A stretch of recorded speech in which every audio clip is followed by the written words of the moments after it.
Now, the opposition leader Tony Abbott is in London, as I mentioned a moment ago, and he's met the British Chancellor George Osborne. After the meeting, he spoke with our Europe correspondent Phil Williams. Well, Tony Abbott, what was the tenor of the discussions you just held? Look, we had quite a chat about the issues in the eurozone. This is obviously a very fraught time for the euro, and that has serious implications for the wider international economic situation.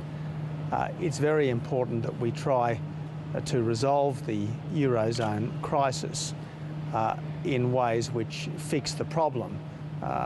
Don't simply fudge it so that we're coming back to this again and again and again for years. Now, I don't pretend for a second that the solutions are easy or painless, regardless of which course of action is ultimately adopted.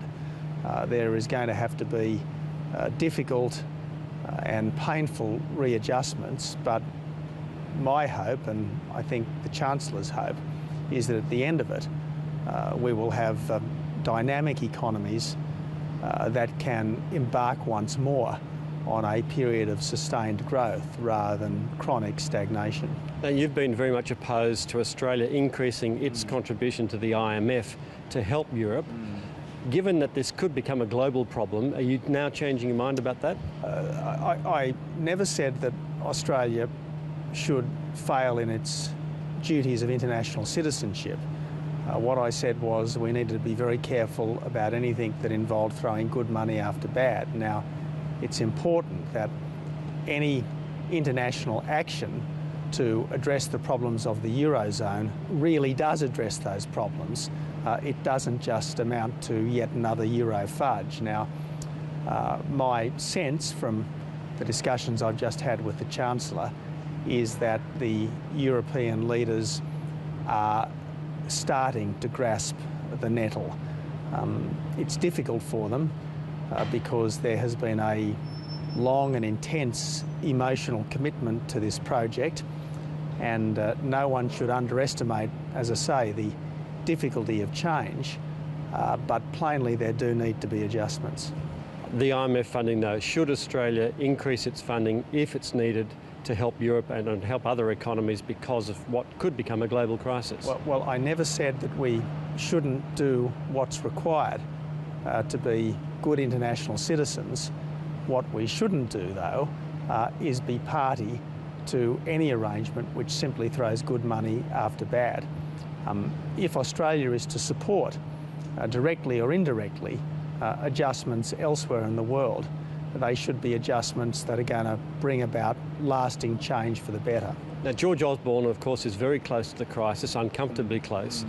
Did he give you a startling picture? What was the picture he painted of the prospects of the eurozone right now?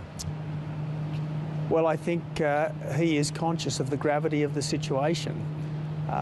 If this crisis is mishandled, there will be serious repercussions for the whole world. Now, I think that the leaders of Europe and others such as the Chancellor are conscious of the gravity of the situation, and they want to rise to the responsibilities of the hour.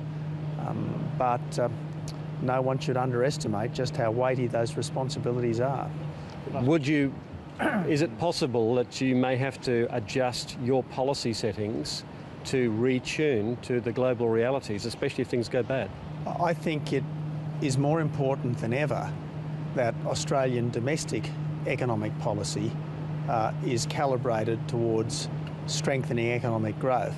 And that means that we shouldn't be burdening our economy with new taxes such as the carbon tax and the mining tax.